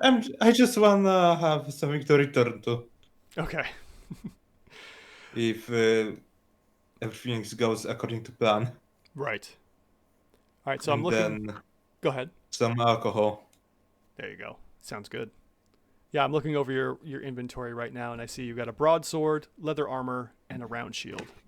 And that's all my money. It goes quick. Yeah. Yeah, because let's see here. The broadsword's 30. Leather armor is 30 again, so that's 60. And then the round shield is 35. Yeah, wow. Whew. That's 95 silver right there. Jeez. Okay, so there's your gear and your loadout. Very good. Let's take a look at Lorindar. What did you do for your items? I'm still pouring over stuff, but I got the basic of it. Okay. I've got most of my money's worth. Okay. Do me a favor, Lorindar. The Bognock. Put the second, the other one that says two-handed. Put that into your weapons as well. Oh, okay. Yeah, it's the way that. You want me to replace it with the two-hand, or No. Keep both of them in there, because what happens here is that you can use this weapon one-handed or two-handed, and it increases the damage and the power and whatnot, depending on if you use one or both hands for it. Okay. Because I think technically, or maybe. It's really weird to use a Bognock two-handed since it's a fist weapon. That's what I'm trying to think. Maybe you have to buy two in order to use them both at the same time. Or maybe it's kind of like you buy it as a set, one for each feast. Yeah, that's what I don't know. Because here's what it says under the recommended monk set. Okay. I went with set B, which came with Bognock, padded armor, gauntlet, and a healing potion. Okay. Which was a total of 83 silver. Equipment for a more technical monk who can change their fighting style according to the situation. They can use Bognock on both hands to deal big damage, or they can use one Bognock to attack and a gauntlet to defend their open spots. Remember, since you are a lizardman, you also have claws. Oh, right. Maybe we should also add that to weapons. Oh, yeah. Let me take a look at your description there for being a lizard man. Yeah, I get the bonus for barehanded attacks. Picking up Draconic Heritage, Eric? Yeah, I'm just gonna also put barehanded attacks into the ones I have. Cyrus, yeah, they get them for free because they're lizardmen, so they have Draconic Heritage. Okay, cool. So, with Draconic Heritage, it makes my barehanded attack power 1d3 plus 1. Bognock, one-handed, is 1d3 plus 2. Yep. Now, you'll have to remember to add in those bonuses because Draconic Heritage hasn't been added into the game yet. Okay. Yeah. Well, Draconic Heritage will only come in if I'm attacking barehanded. Right. Okay. Let's see here. All right, so Cyrus, have you got any ideas of how you want to spend your advancement points for skills? I had an idea and then I lost it. Oh wait, yeah, I want to pick up Magical Talent. Okay. At rank 1. All right, let's take a look at that one. Okay, so through training, you have polished your talent at using spells. You can now use more in a single day. Awesome. So this gives you a +1. Excellent. All right, yes. So that will be 5 of your 10. And now if you go to your spells, go ahead and mark that up to 3 uses because, unfortunately, the skill hasn't been implemented yet. So go ahead and change your spell usage. Perfect. Now you can cast 3 times per day, which is really good. Yeah. All right, you have 5 advancement points left. Do you want another adventurer skill, or do you want to go and just throw a whole shitload into general skills? Throw a whole shitload into general skills. Let me remind you really quick, since you are more of a spellcaster than others, there is one in particular that you may want to look into. Now, it's in the spellcasting general or spellcasting adventure skills, and it's called Monster Knowledge. Everyone that can cast spells gets a free Monster Knowledge check at the beginning of combat, and only spellcasters can do this. What it does is that if you hit a certain threshold, you get to learn everything about the monster. Their weaknesses, how they attack, how strong they are, what they might do, spells and whatnot. This is something you may want to consider picking up at some point. You don't have to pick it up now because you will still be able to do a Monster Knowledge check regardless. It's just that this skill gives you a bonus to being able to determine, like, hey, this guy's a little strong, or we need to watch out for this, or so on and so forth. Yeah, I picked up that bonus. Okay. Let's see here. Oh, and I also added one to my Elder Armor set. Because also the Draconic Heritage skill. Yes. Yeah, so go ahead and, I see your leather armor has gone up to 3, right? Yeah. Okay, let's see here. Items. Yeah, Lorindar, make sure you right-click on the padded armor name and then increase the armor score from 2 to 3 because of your scaly body. So you get a little extra bonus there of reducing damage. Oh, I could do that with my hands too. Yep. The Draconic Heritage. Yes, you can increase those right off as well so that you won't have to remember the bonus. You can just apply them into the weapon itself. Now, Saris, there are some other things to be aware of. Anything that says like Spell Expertise XX or Master of XX, those are skills that can be rebought for the type of spellcasting you do. So since you're a sorcerer and a shaman, you can pick up stuff for Words of True Power and stuff for Spirit Arts. So, for instance, bonus spells XX would allow you to gain +1 or +2, +3 spells to be able to have in your quote-unquote spell book. One thing that isn't very apparent in the game is whether or not you can change out spells. I haven't seen anything through the book. I've read the book entirely, and I'm rereading the book more or less as we go through this, and there's nothing about replacing spells. So I'm going to suggest that in between quests or adventures, if you have a spell that you don't like, you can probably spend some time and maybe a little bit of money to switch out spells and get the spells that you actually want, okay? So now that you have spent all of your advancement points on the 2 adventuring skills, next you need to pick out spells. And at the moment, because you have a level 2 in Sorcerer and you have a level 1 in Spirit Arts, you can pick 2 spells for the Words of True Power and 1 spell from Spirit Arts. So that's your next task, Saris, to pick out some spells. Good luck. All right, so let's see here. After acquiring equipment, let's see here, for Lorindar and Herr Doctor, determine a profile. Let's see what that has to say.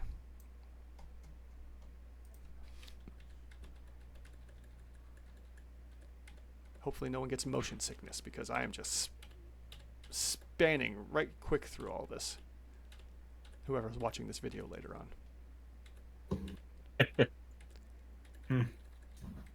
Okay, determining a profile. What's this have to say?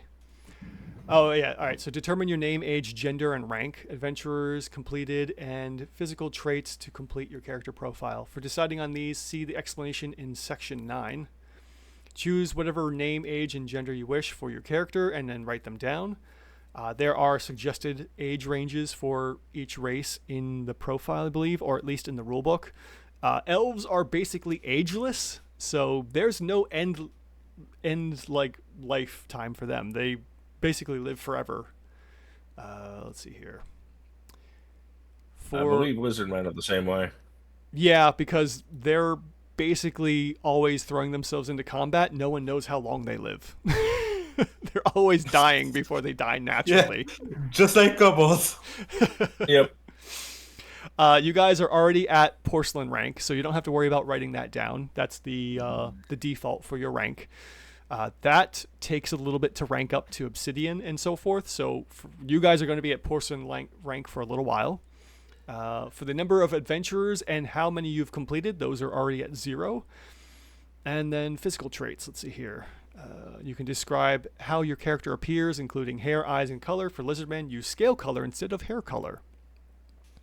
In addition, using your character's history, you may also want to decide on what sort of experiences they've had for the reason they became an adventurer and how it happened. You can feel free to use the path and motives for becoming an adventurer on page 72.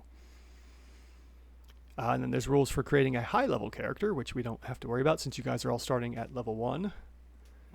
And yeah, that's pretty much it. So for all intents purposes, Lorindar and Herr Doctor, you guys are pretty much done except for your background information, like how you became an adventurer and so forth. Yeah, I'm gonna start doing the figurines in Hero Forge now, so Okay. Ready. you can. Ooh, okay. I'm sorry, what was that part? Who, me or Herr Doctor? You. Yeah, you are basically done, except for anything in the descriptions tab if you want to switch it out. It looks like you've spent all your silver. Yeah, so your age, your gender, hair technically would be your scale color. Scale color, yep. I will end up picking a. I'll put in like a little if statement. So since you are Lizardman, it will switch it from hair to scale the next time you see it. And your eye color, and then your physical traits and whatnot. Feel free to play with the rest of the information there. Okay, Saris, you have picked Firebolt, Deflect Missile, and Aqua Vitae for your spells, which is fantastic. Again, if you right-click on the names, you can view the information about these. These are going to be important because, as I forgot to mention for the other ones, thankfully you've picked spells with low DCs. Maybe you knew this inherently, but the higher level DCs are going to be for when you get to higher levels of these classes, because there's like a Blizzard that has a DC of 20. A level 1 character is going to be hard-pressed to hit that DC of a 20 just to get the spell to cast. So luckily you have low-level DCs here. What was that? I thought about having that Blizzard as one of my spells for the high DC, just for the joy of it. Like, if I actually did hit it one time, but then it would be like, no, that Just for the memes. Right. That'd probably just get us killed in the end. Yeah. So luckily here, with Firebolt having a DC of 5, you're basically going to be hitting this every time. But depending on how hard you cast, like quote-unquote how hard, the power is going to go up for this. So, for instance, if you roll a DC check to see how effectively you use Firebolt, if somehow you roll a 17, you're going to be rolling 5d6 plus your sorcerer level in damage, which is crazy. And if you critically hit with the spell, you get a bonus +5, which is already applied in the game, so you don't have to worry about remembering to add the +5 on a critical hit for spells. That could potentially push the spell even higher. So if you normally average around maybe 14 to 15, and all of a sudden you crit the Firebolt spell, you might be hitting for 6d6 plus your sorcerer level to one target within 100 meters with that Firebolt spell, which, is crazy damage. It's so crazy. But I get to cast 3 of them. Yes. Or more. Remember, you have 3 uses per day, but you can always fatigue yourself for more casts if you need it. All right, so you have your spells picked out. The next thing for you will be, you got your status, you got your spells. You need to purchase equipment. So let's go to your items here. Okay, good. You have your adventuring tools and you have your rations, like you already should have. In your money section on the right sidebar, down in the money, put in 100. Perfect. Now start spending. By all means, spend away. Can casters wear armor? Yes, to an extent. Sorcerers. Which Yeah, I've got the recommendeds here if you want to know what the recommended is. He has sorcerer and shaman. Uh, for sorcerer, armor is either a robe or a traveler's mantle. And you can go as high as light That's of armor. course recommended. Just also, And shaman, go ahead. yeah, shaman. They have cloth armor or hard leather. Yeah. So the proper equipment for sorcerers is light armor and shields, as well as shaman. So the highest you can go is light armor if you need be, but be aware that some gear have the heavy trait. So some armor have the heavy trait, which will potentially fatigue you or help you reduce the amount that the modifiers have on you. So for instance, Hair Doctor's wearing leather armor. If we look at that, it's not a piece of heavy armor, which is good, so we don't have to worry about that. And for Lorendar's armor, he's wearing padded armor. Padded armor is also not heavy. So you just need to be aware. Buy a hunter's coat then. That's light armor. Okay. Now let's Yeah, take, it has a bonus if you're a ranger. which he does have. He has 1 level in ranger, which is super helpful. And that's true. And the hunter's coat, let's take a look at that, is not heavy, which is nice. And if the wearer has at least 1 level in ranger, they gain a +2 bonus to dodge checks, which is going to be helpful. Very nice. The other thing too is that only fighters, monks, and scouts get to get their class level bonus to dodge. So if you're wondering what the scores were on the right side, those are the classes that are allowed to use their bonuses there. So, for instance, melee, only fighters, monks, and scouts can add their level to melee attacks. Throwing, monks, rangers, scouts. Projectiles are only ranger. Dodging is fighter, monk, or scout, and block is fighter. And it's odd that ranger doesn't get dodge. I know, right? It's a weird system in some spots. Okay, I guess it's based on the idea that if you're a ranger, you shouldn't be in melee anyway. Right. Yeah, because they are all about ranged weapons. Are there any weapon restrictions I need to be aware of? Let's see here. No. Nope, just... Oh, wait, no, wait. Yeah, the only thing that they say is, like, appropriate weapons for shamans and for sorcerers, and those are none. There are no appropriate weapons for those, but you have a level in ranger. So you can totally use...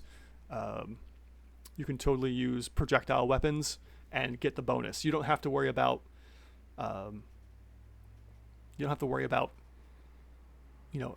using these weapons and it affecting the spellcasting class. The only thing that would affect is if you were wearing the improper armor, like heavy armor.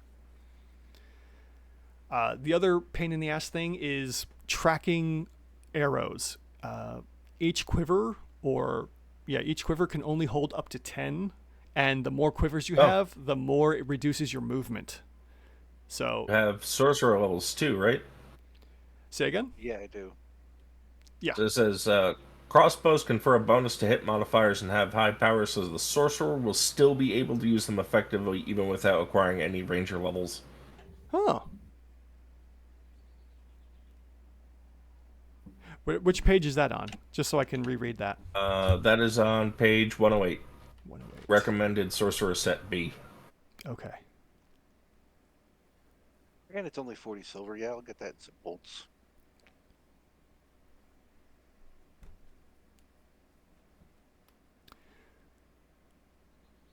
Yeah, so let's see here.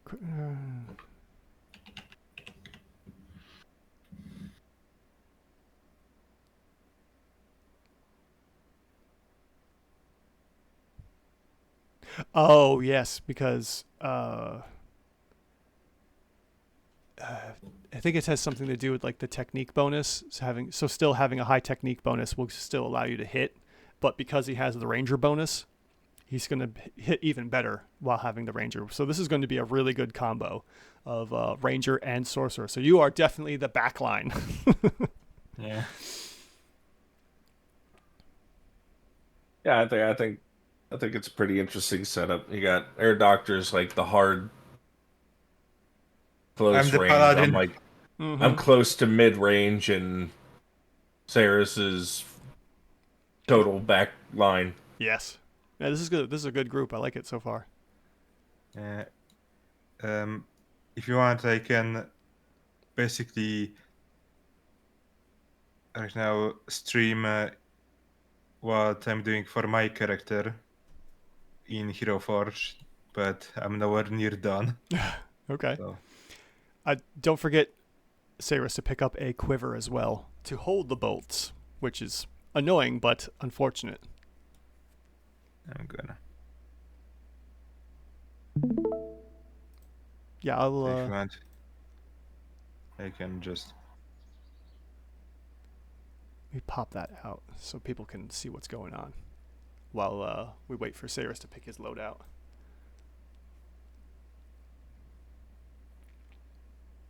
I had the idea about using this horn basically as an ornament in the helmet. Yeah, that looks good. And then to decorate them kind of like the helmet. But I'm gonna have to get the theme going.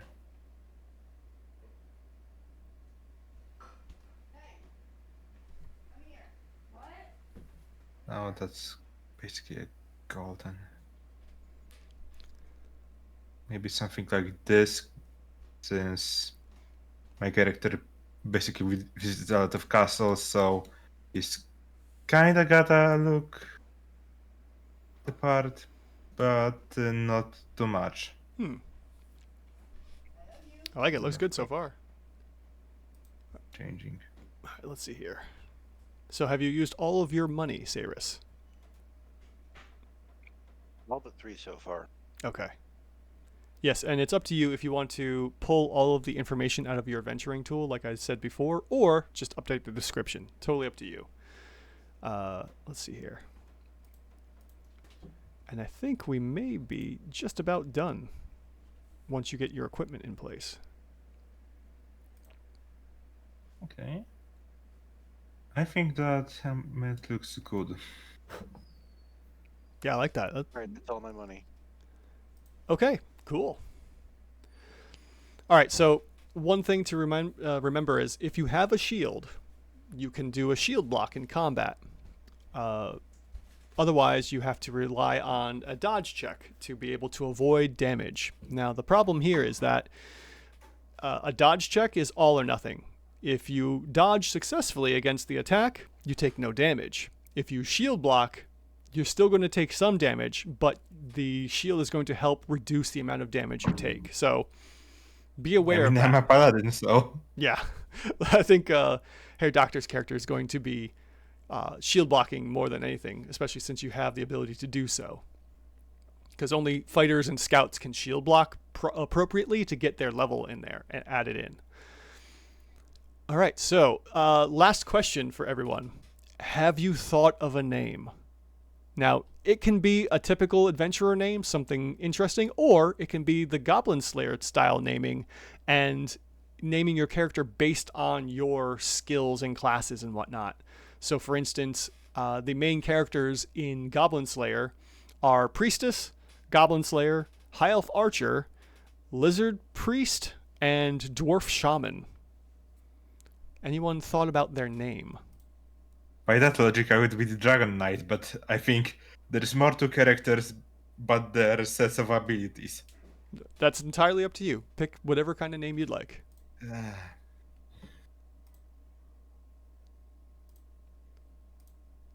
Let's see here. All right, we have a name for Saris's elf sorcerer shaman. Would you like to let everyone know your name? Quinlan. Ah, yes, Quinlan, the elf. Very good. And for our monk scout, the name is? Ghost in the Night. All right, we have Ghost in the Night and Quinlan. And Herr Doc, have you thought of a name for your character, or shall we leave that for later? I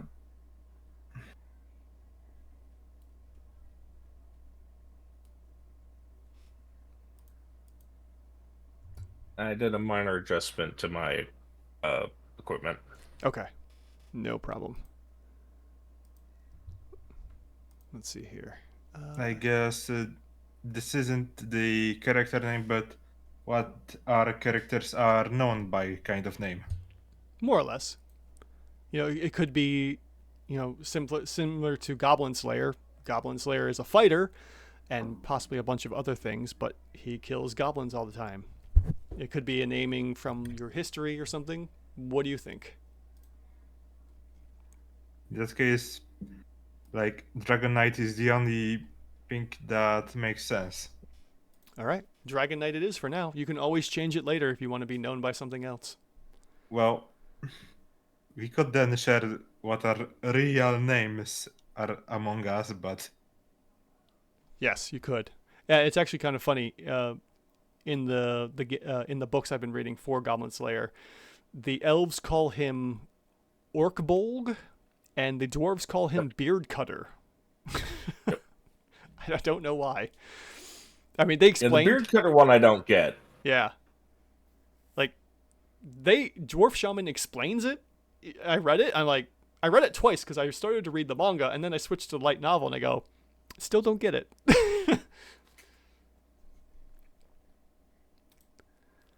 Well then, I will update your name to Dragon Knight for now.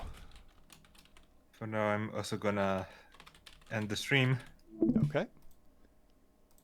And I need to update. I will contact you guys with concepts of the characters I will have, and then we shall see. Oh, are you doing the characters on? Yeah, 'cause I was doing my character for now, Yeah. and I think I'm gonna send it to you, Andrew, so you can edit it. But first time I looked at the reference of the one character that was in the show, I thought like, oh, maybe I can use some boots. Then I looked at the feet more carefully and like, holy fuck, no, boots are out of the question. Okay. Yeah. All right then. Well, it sounds like we are good to go, and we will get to playing next time. We will start our adventure and see what adventure you guys want to go on, as you will be selecting some nice, hopefully some low-level adventures to go on and start helping the Adventurers Guild out with the problems around the area. All right, guys. Sounds Fight good. dragon, guys. Yeah. Great. Sounds nice. I'm excited to see how our two lizardmen and elf get along and what happens in the game, because this should be a fun one. All right, until next time, I will see you guys whenever we can get together to do this next. Goodbye. Bye-bye. Bye.